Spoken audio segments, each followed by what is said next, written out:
Good morning, everyone, and welcome. It's the monthly economic briefing presented by the Kenan Institute of Private Enterprise at UNC Kenan-Flagler Business School. I'm External Affairs Associate Rob Knapp, and it's great to have you with us this morning. This briefing was postponed from last Friday because of the tragic events on the UNC Chapel Hill campus last week. For all of those out there who reached out to the Institute in that time, checking in on us, we appreciate that very much. It was a tough week on campus, and so we do appreciate that. We are back in a little bit different format. Last week, we would have followed the employment report that was coming out as we do every month. This time, we don't have an employment report. It came out last week. I believe it was 186,000 jobs added. So a good number, but not too good, probably in the range the Fed might be looking for at this point. But without that, we still have things to talk about. In fact, one of our favorite subjects that comes up almost every month on the briefings, the Federal Reserve and inflation. In particular this time, rising gasoline prices, what the Fed might be thinking, what the Fed would do about it, should do about it perhaps. Our Chief Economist, Gerald Cohen, will be on in a moment, and he's going to talk us through all of that. As usual, his analysis will take up the first 15 minutes, about the first half of our briefing. After that, we will open it up for questions from the audience. We're welcoming questions anytime during the briefing. We know this one's a little bit different without the jobs report, so it may be a wider range of questions that you have, but I'm sure Gerald will do his best with them. So please go ahead and submit any time. You can do that using the Q&A function at the bottom of your screen. We do prioritize questions from the press. So if you are with a media organization, please include the name of the organization when you submit your question. For those of us who are joining us by phone today, you can also ask questions. You can do that by emailing me. I am at rob_knapp@kenan-flagler.unc.edu. We look forward to all your questions, as we always do. We will try to wind this up in 30 minutes, so we'll hit 9:30 Eastern as best we can. Do remember that if you do send questions toward the very end of the briefing, it's sometimes hard for us to get them in. So the earlier, the better. So that's everything I have to tell you. It is time to welcome our Chief Economist, Gerald Cohen, who is going to talk to us about the Fed, inflation, and especially rising gasoline prices. So as Rob said, this briefing is going to be a bit different than normal. We have a perspective on the inflation, on the jobs data. And so what I'm going to get a chance to do is kind of dig deeper into the economic data, deeper into the inflation data. I will say that that my kind of take on inflation I wanted to talk about this prior to the employment report, and then the data kind of emboldens me to talk about it a bit more, as you'll see in a second. So let me share my screen, and okay, here we go. So the chart that you saw, hopefully, as you were kind of waiting to enter the briefing, I want to kind of start there. Rob had previewed this by saying, we have higher energy prices have been rising, and I will be the first to admit that energy is a pretty small share of our spending. By the measure of the personal consumption expenditure, which is the Fed's preferred measure, it's about 4 to 5% of spending. By the CPI, it's close to 7%. So it's a pretty small spending, but it does affect psychology, and it does because, as I've noted before, people. The one price that we see almost every day are gasoline prices, and so people are, and there's something which I'm not going to show about how expectations of inflation, at least short term, are very sensitive to gasoline prices.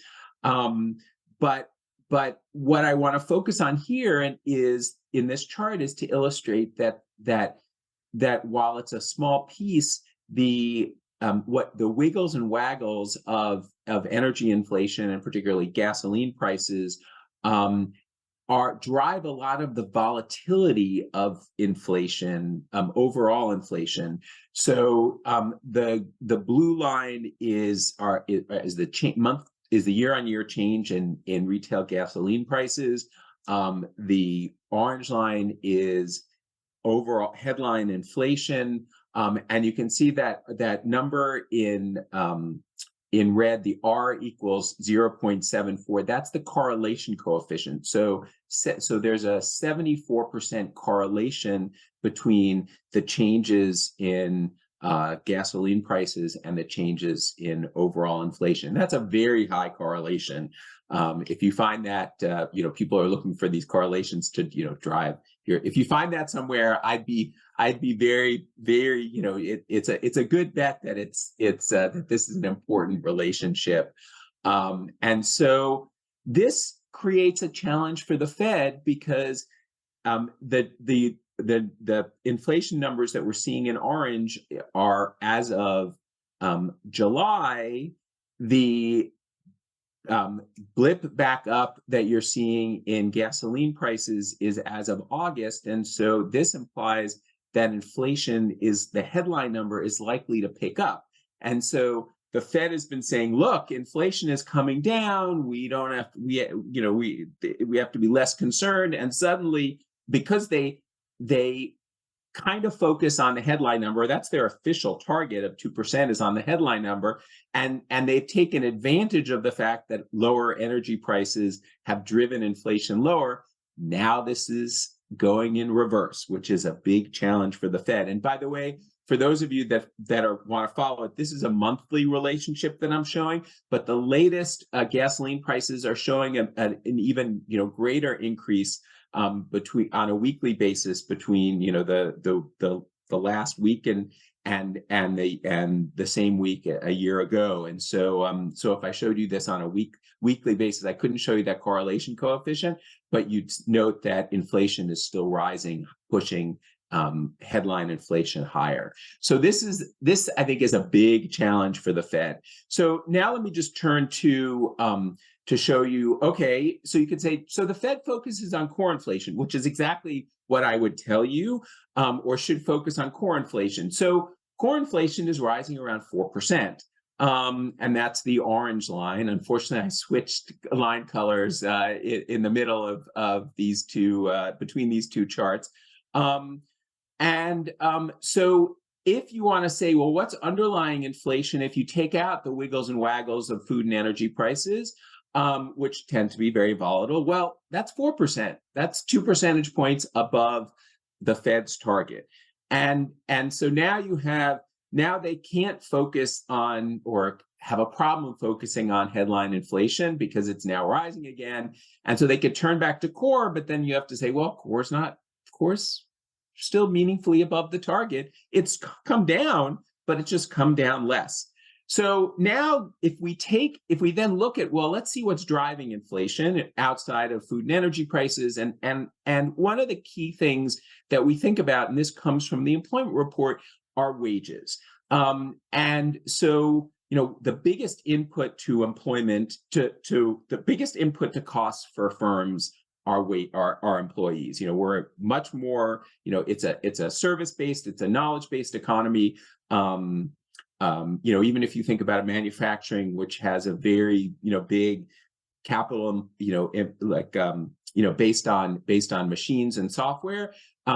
When you think about software, you need to pick those employees are writing that software, at least employees are writing software, at least currently. And by the way, if ChatGPT is going to write it, somebody's going to have to pay for it. So these costs are an important driver of inflation. Now you can see that that average hourly earnings are now growing a bit above 4%. That's the orange line, and inflation is now lower, which is good for if you're a wage earner. Now your wages are growing faster than inflation, which is good for your purchasing power, good for consumption. The challenge is, does it also mean higher inflation? And you can see that there's a gap often between the orange line and the blue line. And I'm not saying, and that gap, the ability for employees to get higher wages or have faster wage growth than and not drive inflation higher it comes from two things. One is, the most important is productivity. So if workers are more productive, then you can have wages that are substantially higher than inflation, because you're getting paid to be more productive. The productivity numbers have been all over the place. The latest numbers are pretty high. The previous, I mean, it's been growing quite slowly since 2004. I'm a student of productivity. You've had a pickup recently, which means that these wages are being that the wage growth is being compensated by higher productivity, but it's been very volatile, and so we'll see if that continues. The other thing that can kind of keep wage growth high, and prices relatively low, are profit margins. And as I'm going to illustrate, that's been a problem, that actually profits are falling for firms. So firms are not going to be willing to pass through the kind of productivity adjusted wages if they are high, because their profits are actually falling. They're not going to say, okay, yeah, well, sure, we're gonna take that, we're gonna give you those wage gains and hurt our profit. So this is the challenge for the Fed. So putting this all together, what I want to illustrate is kind of different scenarios for what the Fed can do. The blue line let me start with the green line. The green line is the Fed funds target, what the Fed sets for overnight interest rates.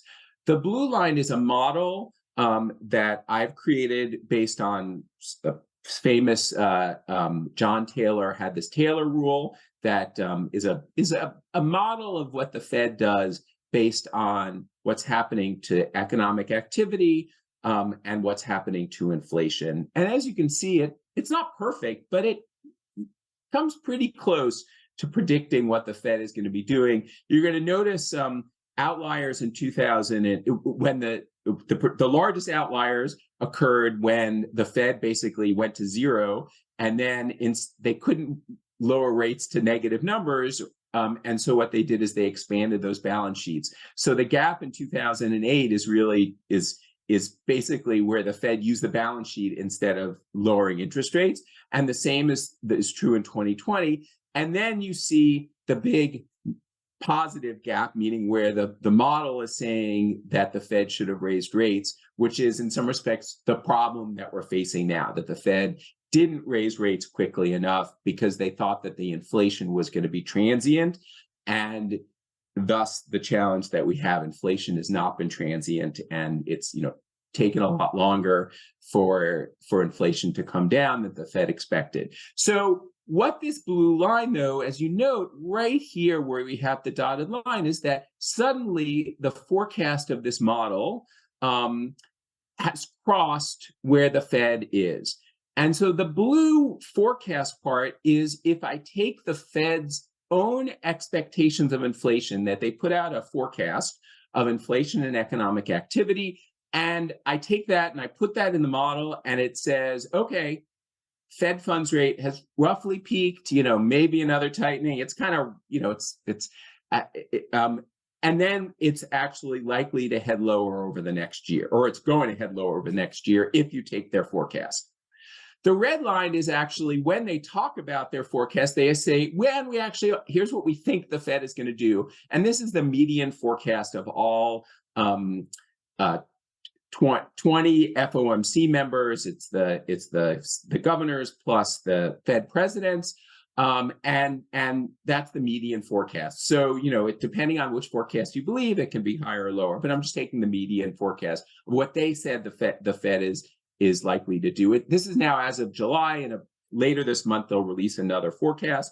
This is as of June. Later this month they'll provide another forecast, and this forecast is saying another rate hike or so, and then also heading lower, although at a slower pace than what their economic forecast suggests in my model. And then finally, I've taken the same thing for the blue line, their economic forecast, but instead of their forecast of lower inflation, I've said, what about if inflation stays at 4%, where core inflation is stuck? So the last mile problem, the Fed is saying, like the inflation doesn't come down. And guess what? The Fed is basically on hold for the next 2 years. So this is the challenge that the Fed faces. If inflation doesn't come down, or inflation starts to pop up, and then core inflation does not come down, they are stuck with rates substantially higher than what they expect, than what the markets expect, and that's the challenge. So now turning a bit to the, I realize I'm already at 9:15, so I'm just going to do a brief discussion of the economic data, what it means. So turning to the economic data, as Rob noted, 187,000 jobs. You're seeing some slowing. The slowing is actually consistent with what I've been saying, that we don't have enough workers to support 200,000 plus. It's almost closer to 100,000, even less, to support that. So we're kind of getting back to what I would call normal, sustainable job creation. But one of the challenges, you notice that there was this dip in the last few months, and that's because the numbers for July and August were revised down substantially, by a net 134,000. And the revisions in general have been negative. And you could say, well, why does this matter? The reason why it matters is because the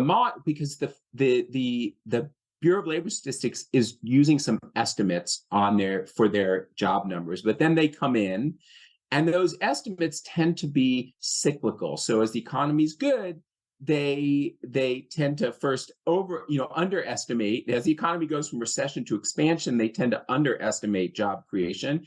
And then when the economy goes from expansion to contraction, they tend to overestimate job creation. So note that the last time we've had 8 consecutive months of downward revisions, and the last time that occurred was during a recession. So that's one of the worrying signs for me. And again, this is why I'm kind of holding firm. One of the reasons why I'm holding firm on my recession call. Another one is temp help. Consistent was down another 19,000. Had job losses almost every month since February. Historically, it's a leading indicator. The Wall Street Journal wrote an article 2 weeks ago that said, well, it's historically been, but it's not this time.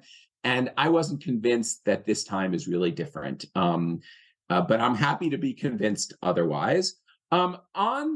You could say a negative note was the unemployment rate rose from 3.5% to 3.8%. That actually is not, that's a red herring in my opinion. That's because, yes, the number of unemployed rose substantially, but, and this is maybe the most positive chart I can show you, but the labor force actually increased even more, and younger workers are coming back into the labor market. That's this blue line, prime age workers, as we call it, which is, the people who, when you're between 25 and 54, your highest chance of working. That number has actually hit a 20-year high. So that's a positive. So, the relief valve from when you're running out of workers is more people join the labor force. So that's really good. The challenge is that older workers are not rejoining the labor force. And you can see that orange line, we're well below the kind of levels that we saw prior to COVID. And so the relief valve of prime age workers, and that's a demographic issue, is limited because of demographics. And as more people are entering the 55 age bracket, which is what's happening because of demographics, you lose that relief valve. other things that worry me, I'm going to skip this in the interest of time, but I noted this a couple of months ago, that there are two measures of GDP, or I'm going to go quickly. One is GDP, the other one is income. It's just another measure of activity, and it was down in for 2 months. It rose, but much less than GDP, and I put a website so you can see something about the differences. But I want to but out of that gross domestic income number comes the wage and compensation and profit numbers that I kind of referred to earlier. And this is the chart that I referred to earlier when I was saying, look, profits are actually falling. And that's a problem for two things. One is the inflation dynamics. You can't pass through, you're less willing to pass through productivity adjusted wages when profits are falling. And the other one is about investment, which I've not focused on. But investment growth is an important component of GDP. And when companies' profits are falling, they're much less likely to make investments. And then just another kind of to my string of negativity, bank lending standards have been tightening substantially. They're at recession levels, and bank demand, or at least, and this goes to the investment part, business demand for loan, or business loan demand, has fallen to recessionary lows. So again, their tightening lending standards are having higher interest rates, and tightening lender standards are having an impact. And then finally, they're having an impact also on interest sensitive sectors for households. So housing starts have fallen substantially. Vehicle sales are well below, recent trends. Yes, you could say there were shortages, but actually, auto production has picked up substantially since the beginning of the year, and so automakers are now meeting demand, and so this means that some of this demand has fallen off because of higher interest rates, and you hear that all the time. So let me stop there with less than 10 minutes to open it up to questions. Thank you very much, Gerald. Whoop. Hello. Sorry, Siri was asking me a question. Oh, thank you very much for that, and thank you for slipping in that one positive graph about labor force participation. We're kind of like the evening news here. We get you to the last minute, and then we give you something positive to leave the thing by. So good job there. We can probably have room for, if somebody's got a question out there, I would say go ahead and send it to us. We might have room for one more than we have. You can do that using the Q&A function at the bottom of the screen. If you're with us by phone today, you can email it to me at rob_knapp@Kenan-Flagler.unc.edu. So one of our attendees says the Fed likes to focus on core prices, excluding volatile food and energy prices. However, most consumers pay attention to these prices in setting inflation expectations. So is that a mistake on the Fed's part? So it's a very good question. It's a bit of a challenge because the Fed actually does say our 2% target, and hopefully I was clear on this, is about headline inflation.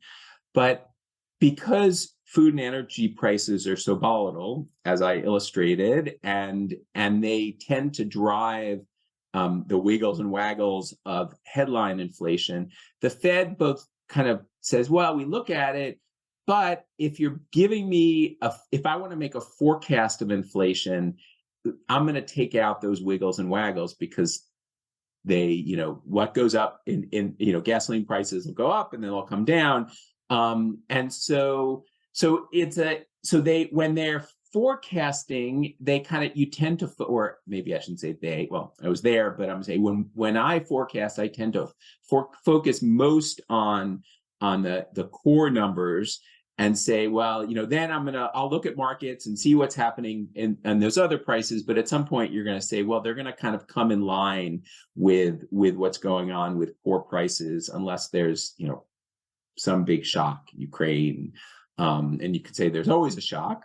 So I think this is the challenge for the Fed, because they realize, and as economists, we realize that these food and energy prices do have, as I said, have a strong, and as you said, have a strong impact on people's expectations. But we don't want to focus on them too much, because ultimately they come out, and those kind of that volatility tends to come out in the wash. And it's a relatively small part of especially the energy prices. It's only about 7% of people spending. Food is about another 15 odd percent. 7% for the CPI, 5% for the PCE. So I realize it's not a great answer, or a definitive answer. It's a challenge, is the short answer. Yeah, we find a lot of challenges in these briefings. I think the Fed has a lot on their plate. Something from Dan Barkin at Business North Carolina, and it's spread question, so you'll like this. 10-year to 3-month spread has gotten less negative. Why do you think that is? The 10-year yield has gone up faster than the 3-month yield in the last 3 months, I realize, but I don't know why that is. Okay, so I'm glad that because if I had time, I was prepared to talk about that very chart, but I ran out of time because there was a question last month that Greg punted to me. So the curve remains very inverted. Yes, 10-year treasuries have risen substantially. I mean, they kind of rose last month a lot, and then kind of back, or in the midsummer a lot, and then kind of backed off a bit.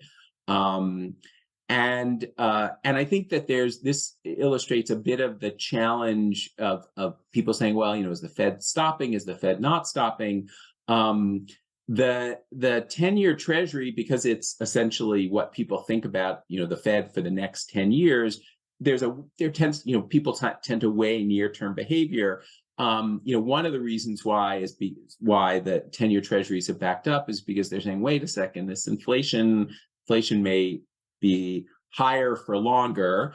I tried to come up with an alliteration and couldn't come up with one. And that would mean that, if you take that orange line forecast that I showed you, where you take 4% inflation, the 10-year treasury should move up substantially. And interestingly, that might uninvert the yield curve, which I could deal with. We'll deal with when or if that happens. But the yield curve still, despite the increase in 10-year treasury rates, is still very, very negative, which in my opinion is still a very strong signal about a recession. I've been thinking a lot about, is this time different? Is it because of the dynamics of demand for long-term treasuries, demand for short-term treasuries, government issuance?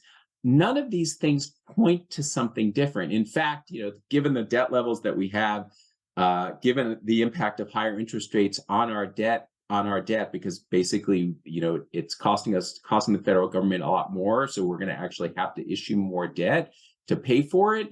That suggests that long-term interest rates should be higher. Again, that suggests that the yield curve should be less inverted, but it's not, or that the inversion is actually there for reasons other than debt dynamics. The same thing with short-term treasuries. So I'm kind of stuck, and I'm saying, look, this indicator has been right. It's predicting that short-term interest rates are going to fall because of, and that's saying that the reason that is occurring is that because inflation is going to come down, or we're likely to be in a recession, and those things usually occur at the same time. And especially in this last mile problem, because you can have inflation coming down, and then to get to the 2%, it's going to be harder, and that's where I think we're likely to have inflation dynamics playing a role. Okay, very good. It is 9:30, but I've got a couple I'd love to squeeze in, so let's call these lightning round questions. All right, lightning rounds. Another yield curve question. This is from Adil Faruqi. Any comments on the inverted yield curve remaining inverted for so long? I'm just, in the interest of time, I'm just going to say I think it's because of the way. Well, I'll say quickly that it's because of the Fed had to tighten quite aggressively, and as a result, but the markets have been saying, okay, at some point they're going to be done. They keep it keeps getting done longer, longer and longer out. But as I said, unless something changes on expectations for long-term interest rates, I think it's going to continue to be inverted until the economy slows meaningfully. And then Okay. the inversion will have been the right signal. Okay. And then Jeff Miller asked, so are you of the opinion that the Fed will raise rates another 25 basis points when they meet again, or will they continue to hold? That's a good question. My crystal ball on the Fed, I don't purport to I use my models, and I'm less of a Fed watcher than I used to be. I'm gonna go with, but this is a soft, that they're actually going to raise rates with this challenge of higher inflation being the cause, and there's been, I think, there and the strength of the economy. So I'm going to go with one more rate hike, and it's a little bit of, I think we're headed for. So if they say, well, Gerald, you're right, we're headed for a recession, then they shouldn't. If they say, Gerald, you're right, inflation's going to rise, and we've been talking too much about headline inflation, then they will. And they'll say, and by the way, the economy's remained stronger than we expected. So I'm going to go with a soft, they're going to raise rates. All right, there you go, Jeff. That's not my bread and butter, so I just want to put a caveat. Right. Well, but we are on the record to a certain extent. I see one question about the yield curve. The yield curve is a predictor of a recession with about a 12 to 18 month lag. The question is, what's the how imminent, and it's with a 12 to 18 month lag. The yield curve first inverted in November, which is why I had not November of 2022, which is why when a lot of people were calling for a recession in the summer of 2022, I was like, nope, not yet. And I was saying, look, the data is not supportive of it. So since then, I've been saying that there is a recession in later this year, which looks less likely, early next year. But the as you can see in this chart, it's an imperfect, and how far in advance it predicts it. But 12 to 18 months is about as good as you can kind of estimate. All right, and thanks to Will Michaels for that question at WNC. We'll all follow up with you afterward, make sure you got everything you needed. So, Gerald Cohen, thank you very much for a great presentation. Thank you. It's great to be back on campus, and to see all you folks. And we look forward to see you all next month. I think you will be, I can't remember who will be our speaker next month, but look out for it. That's right. We will let everybody know. We thank all of you for being here and for your questions. We always enjoy the opportunity to answer those, and you always deliver on some good ones. For everyone in the media that's with us today, we'd love to continue the conversation. If you would like to talk to any of our experts, Dr. Cohen or any of the rest of our folks, about the economy, about inflation, or about any of the other things that we're interested in and that you're interested in, please let me know. You can contact me at rob_knapp at Kenan-Flagler.unc.edu, and I'll work on getting you set up with talking to those folks. For everybody here, we hope that you'll check out our website at kenaninstitute.unc.edu. There's a lot to look at on there. There will be more soon. The school year has started. Things are getting busy. Please take a look at our Frontiers of Business conference, which will be coming up in October right here in Chapel Hill. We will be focusing on Workforce Disrupted, which is our grand challenge this year, and which enters into just about every conversation we have. We'll also be posting new content around that, but do take a look at the Frontiers conference. We'd love to have you there. I think that's everything we have for today. We went a little long. We hope we didn't make you late for a meeting, but we appreciate you being here, and we hope to see you again in October. Thanks very much and have a great Friday.